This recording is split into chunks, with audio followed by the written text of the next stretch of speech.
Well, good evening. Welcome to New Vision TV News and a happy new year. I'm Lydia Lakwanyero. Our first story takes us to Chiboga district, where today the Galamba-Birembo trek entered day 3. Before leaving Bukomero Technical Institute, President Museveni explained the importance of the trek. The Galamba-Birembo portion nevertheless has some interesting elements, especially that of endurance, maneuver, concealment, even when there was a leakage, and successful deception. We have more on this story. The Second Resistance War started on February 6, 1981, and major battles ended with the capture of Kampala on January 26, 1986. Within that 5-year war, there were 4 campaigns, a number of operations, and many battles. A war means the whole conflict, from the beginning to the end, in this case from Kabamba on February 6, 1981 to Kampala on January 26, 1986. The gun-raising campaign from February 6, 1981 to September 1985, when in addition to the 4,000 rifles we had captured from the Uganda National Liberation Army, received 5,000 rifles from Mwalimu Julius Nyerere with 1 million rounds of ammunition, and the 800 rifles we had received from Muammar Gaddafi with 800,000 rounds of ammunition. The second campaign was to open the second front in the Rwenzori Mountains starting in March 1985 until the Battle of Rubona in June 1985. The third campaign was the expansion that started in September 1985 with the massive recruitment of fighters from Western Uganda that boosted the NRA from 4,000 fighters to 20,000 fresh recruits and UNLA captured soldiers being integrated into the resistance war. All these 3 campaigns were within the strategic defensive phase, when the resistance was on the defensive but fighting offensive battles and operations within the strategic defense. The 4th campaign coincided with the opening of the strategic counter-offensive on January 17, 1986. Our forces advancing on 5 axis routes swept towards Kampala in the center and Masindi and Karuma in the west. The axes were Kampala Masaka Road, 1st Battalion, Pecos and Fred Mugisha, 5th Battalion, Kashaka and Kashirinji. Chinoni Mpigi Road and Mityana Road axis, 7th Battalion, Charlie Gonz and Stanley Muhanji. Hoima Road axis, 11th Battalion, Chefe Ali. Bombo Road blocking, 13th Battalion, Ivan Koreta. The western axis, Hoima Masindi, Tinyefuza, Peter Kerimu, and with the 19th Battalion. The 3rd Battalion under Lumumba was in reserve with the President and Saleh. 21st Battalion was with the reserve at Kasese, and the 9th Battalion was in reserve at Kabale Chigezi. The 9th Battalion was under Julius Chihanda, while the 21st Battalion was under Benon Tumukunde in Kasese, watching the suspected moves from troops in DR Congo. The 15th Battalion under Samson Mande was created. The President was referring to those forces as battalions, but in reality they were regiments, equivalent to 2 of their present-day battalions of 736 persons each. One of them, the 19th Battalion under Peter Kerim, comprised 1,900 fighters. The others on average had 1,500 people. They had done this deliberately so as to economize on the leadership resources commanding officers that were not so plentiful. If you have one good CO, why do you only put 5 companies, 146 persons each, under him? Why does he not provide leadership for 10 or more companies? This, the battalion, will then do work for 2/3 of a brigade, 3 battalions under the leadership of the one good leader. This trek, therefore, is just a portion of one of the operations, the Kabamba operation. This was within the campaign of gun raising.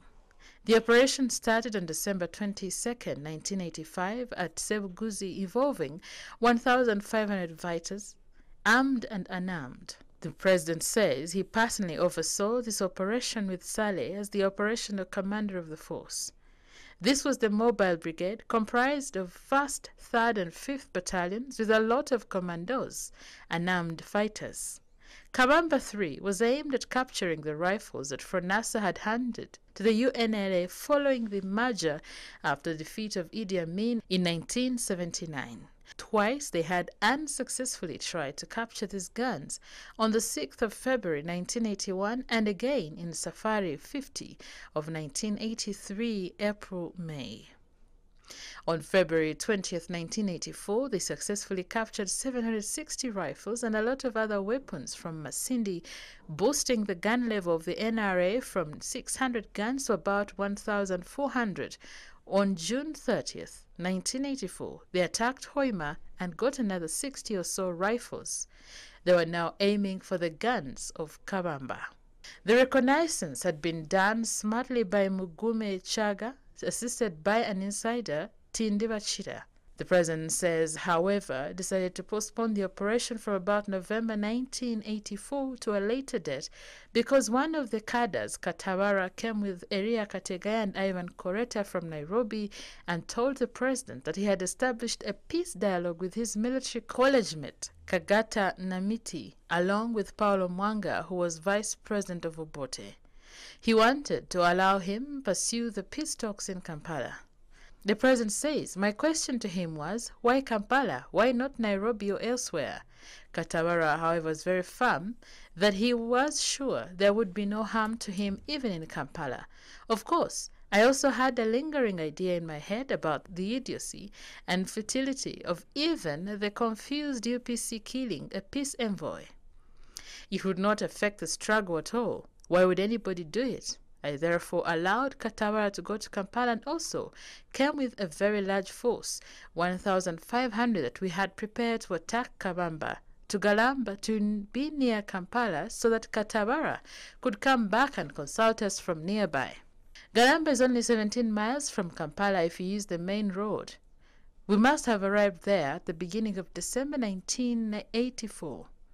We waited for a number of days without either Katabara or Charlie Gonza, who was the one guiding those who went to or came from Kampala, showing up. Instead, on December 10th, 1984, we were attacked by a UNLA force and we repulsed it. Remembering the days in the bush today through the trek named Africa Kwetu, Walker's Way Yet, or another day on the foot trail.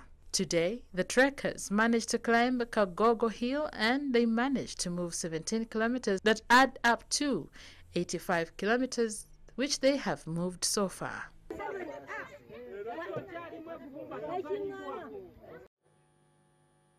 Now, former Minister Sam Kwizera Bitangaro and 3 others, including a director in the Gender Ministry, today denied 7 counts relating to land fraud before they were released on bail. The accused took a plea amid tight security. Over 30 police officers and plainclothes security operatives were deployed at court, following reports that Bitangaro supporters were planning to stage a protest. Now, Michael Deng was at court and now brings us the story. Bitangaro, 59, the Member of Parliament representing Bufumbira South County in Chisoro District, and his 3 co-accused allegedly obtained 3 billion shillings that was released by the government to purchase land to resettle 2,579 people evicted from Luwunga Central Forest Reserve in Chiboga District. The land was being procured under the Chiboga Twegate Cooperative Society Limited. The others are William Tumwine, 52, the manager projects at Uganda Women Entrepreneurship Program under the Gender Ministry, his wife Stella Kakumva, and 40-year-old Francis Onyango Owor, a city lawyer. They were arrested last week on the orders of the State House Anti-Corruption Unit headed by Lieutenant Colonel Edith Nakalema. President Yoweri Museveni set up the unit in December 2018 to fight corruption. The Director of Public Prosecution slapped the accused with charges of obtaining money by false pretense, fraudulent procurement of titles, fraud on sale or mortgage of property, and conspiracy to defraud. They are battling the charges under the Penal Code Act Cap 120 and registration of the Title Act Cap 230. On conviction, the offence of obtaining money by false pretense attracts a maximum sentence of 5 years imprisonment. Conspiracy to defraud and fraudulent procurement of title, 3 years, while fraud on sale or mortgage for property, at least 2 years jail term. Machindia Court Chief Magistrate Prosi Katshabe released each of the accused on a cash bail of 7 million shillings and directed each of their sureties to execute a non-cash bond of 200 million. Bitangaro's sureties included his wife, Barbara Bitangaro, Peterson Aston Kajara, the Mwenge South MP, and Sam Biibesho, the Chisoro Municipality MP. The sureties of his co-accused, Annette Bada, Moses Odokenyero, Richard Adriko, Samuel Segawa, and Dan Ahimbisibwe. Katshawe stressed that the accused have fixed places of abode within Uganda. She also said Bitangaro and Tumwine were of advanced age. Bitangaro was represented by Peter Kabati, lawyer Onyango by Kale Balaka, while Tumwine and his wife by Kandebe Ntambwirechi Baston Baguma represented the state. Prior to the Bay ruling, the lawyers argued that the offences were bailable and the accused are presumed innocent until they are found guilty or plead guilty. They cited Article 23 and 28 of the Constitution to support their submissions. They submitted that the charges preferred against the accused causes non-violence and that they are first offenders, married with children. Story by Michael Deng for New Vision TV. Now, a total of 902 youth were turned away from the Uganda People's Defence Forces recruitment exercise after they were discovered to be in possession of fake academic documents. This happened at the Uganda district headquarters. Moses Bikala was on ground and now brings us the story. 1,060 youth had by 5:30 a.m. today turned up for the Uganda People's Defence Forces recruitment exercise at the Uganda district headquarters. However, 902 of the 1,060 from the 5 districts of Busoga region were discovered to be in possession of forged academic papers. The head of the recruitment exercise, Brigadier Del Sande Kalaki, said they targeted only 119 recruits from the 5 districts of Namutumba, Iganga, Bujiri, Luka and Bugweri, but were shocked with the huge turn-up of youths. Kalaki said the huge turn-up is an indication that people have confidence in the UPDF for the good relations and professionalism it has exhibited during the past few years.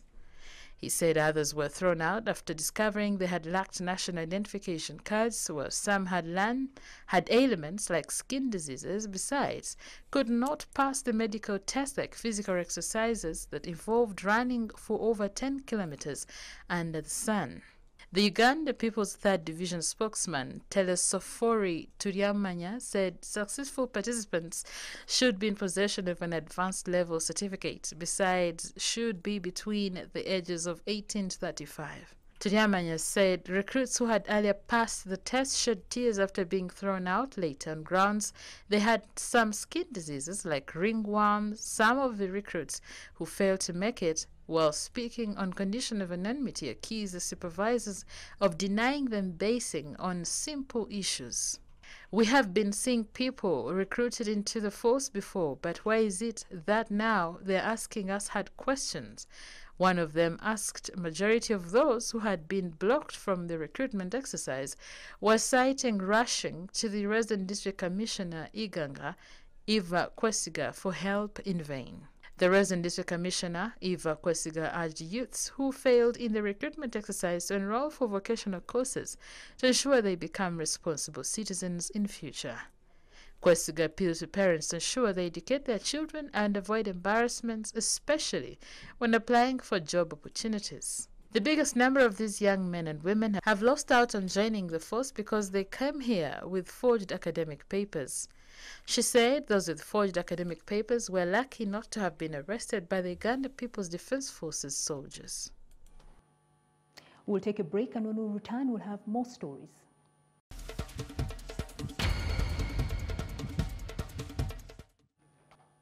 Well, welcome back from that break. You're watching New Vision TV News, broadcasting live from the New Vision newsroom in Kampala. Now, the police today foiled Bobi Wine's consultation meeting at Gayaza. The Chadondo East Member of Parliament, also known as Robert Kyagulanyi, was arrested and detained at Kasangati, together with other leaders of People Power, including spokesperson Joel Senyonyi.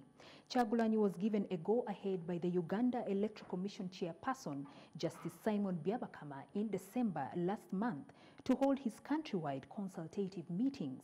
Byabakama, however, cautioned Bobi Wine against turning consultative meetings into campaign rallies. Douglas Mubidu was on the ground and now brings us the details of the story. Kyagulanyi announced Saturday that he will start from Chadondo East and Our Lady of Good Counsel, Gayaza, was to host the first meeting today morning. Police, however, surrounded the venue, fired tear gas and live bullets before ordering the public to vacate the venue. The police said the public consultations by presidential hopeful Robert Kyagulanyi, alias Bobi Wine, have failed to kick off today because they do not meet the Public Order Management Act.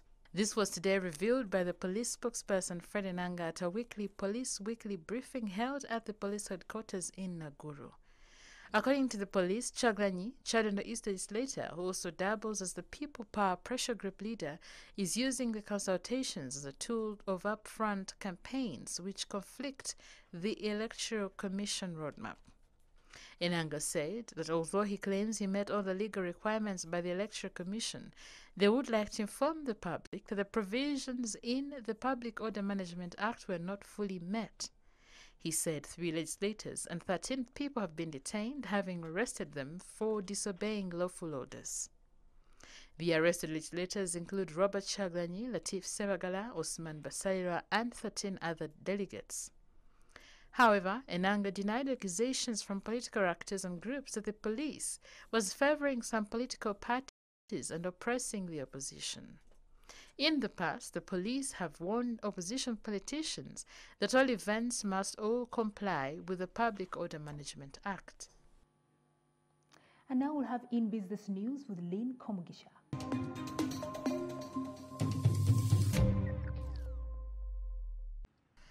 In business tonight, the Stanbic Headline Purchase Managers Index for the final month of 2019 saw a further improvement in business conditions in the Ugandan private sector.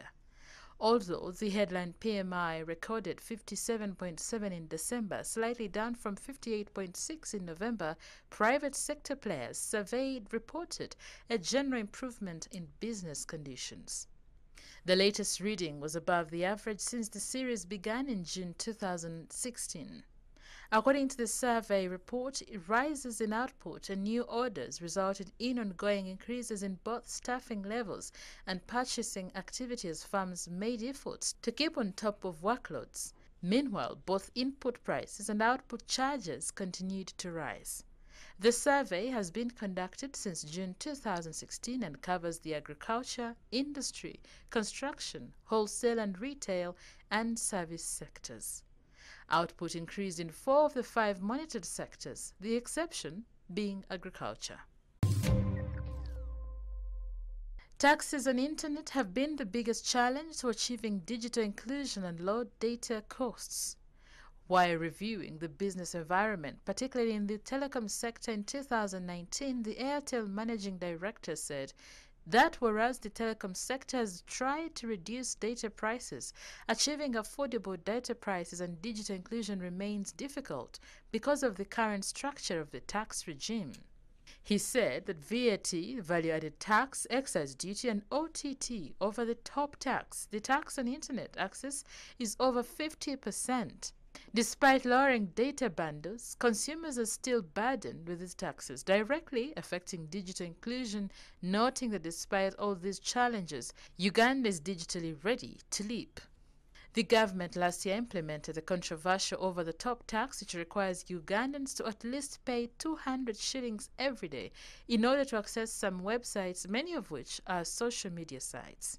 The tax, which was an addition of the already existing one, sought to widen the tax base in which government had targeted to collect at least 24.6 billion shillings every quarter.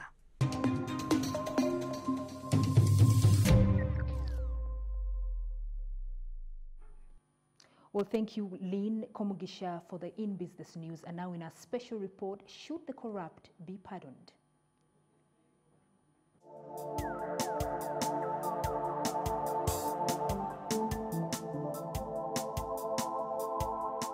Corruption stands out as one problem that stood in the way of service delivery in 2019 and past years.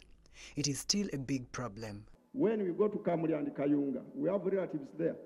Villagers ask us, I want the Minister of Energy and the Minister of Works to tell us why the bridge has not been constructed as per the plan and the contract. And where did the money go? Honourable members, I've been following that matter for several months. The money was eaten in the Ministry of Energy, 24 billion. I gave you the names of the eaters. I've been waiting for action. I've not seen it. March. Since March. In nearly all worship places, preachers in their messages ushering in the new year condemned corruption and called for the fight against the vice. Today, there's come a problem in our country where politics has been commercialized. And people are elected because they give so much money, even a bar of soap or a bottle of water. In his 2020 sermon at Namirembe Cathedral, the outgoing Archbishop of the Church of Uganda, the Right Reverend Stanley Ntagali, stressed, "The corruption war begins with you and me.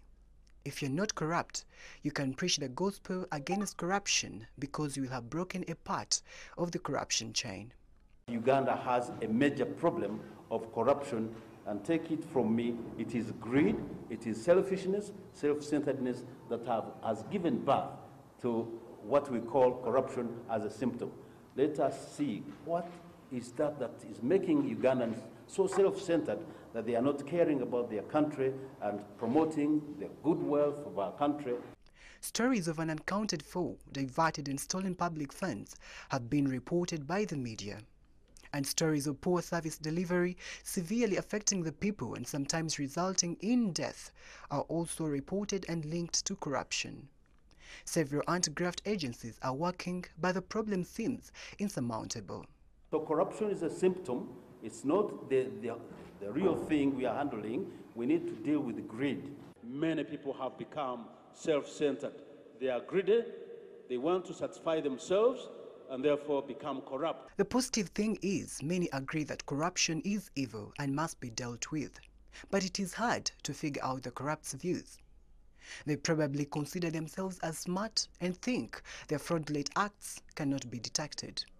In other words, they think the non-corrupt are stupid. It is also possible they assume they are untouchable, which explains why they act with impunity. Besides, among the corrupt, there could be those who think it is normal to dip their hands into the till. Rampant corruption has desensitized the people to the extent they have taken it as a normal way of earning. Some job seekers are only motivated to apply where it is easy to steal and where corruption is sanitized as deals. It is common to hear young people saying they cannot work in places where there are no deals. This explains why some districts considered poor have unfilled positions because there is nothing to steal. The existence of the several agencies to confirm that the fight against corruption has been going on. Their failure could mean the corrupt have outwitted the fighters. It is also possible some individuals in the fight have either been corrupted or are corrupt themselves, which complicates the war against graft. In the President's New Year's speech, President Museveni warned, "The NRM has opened a war on corruption. We shall defeat corruption. There is no corrupt individual that we cannot bring down. All we want is evidence. We never want to be unfair to anybody. Stay tuned on this." Last year, the president participated in a walk against corruption, which became a subject of debate. Some thought he was not best suited to participate because of widespread corruption. Others were in support, arguing it was a strong statement against corruption. He also used the occasion to tell the country that he was wealthy and not corrupt.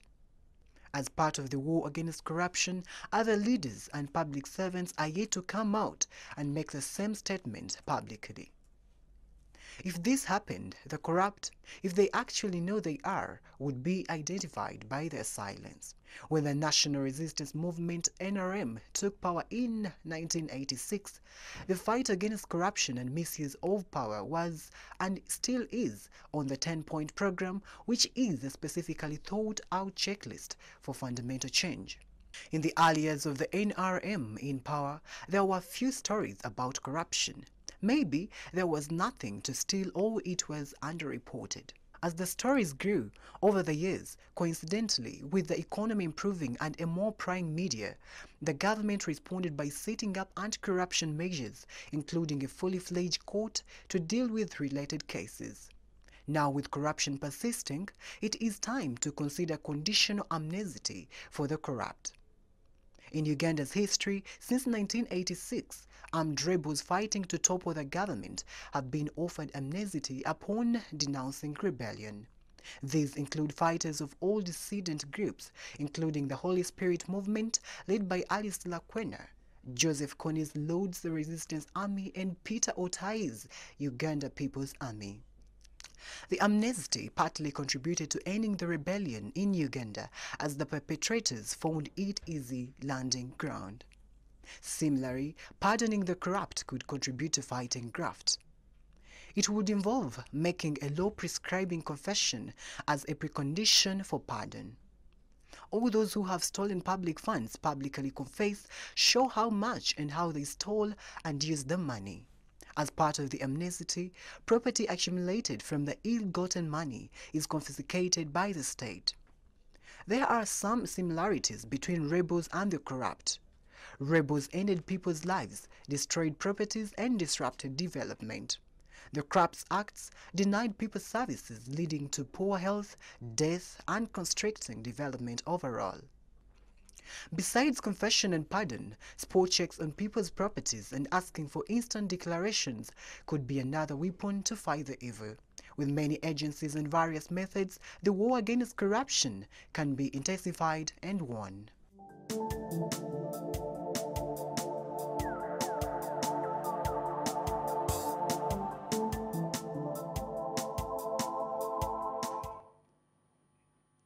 Now that was New Vision TV News. I'm Lydia Lakonyero, and thank you for watching. For more of our videos, you can find us on www.newvision.co.ug/videos.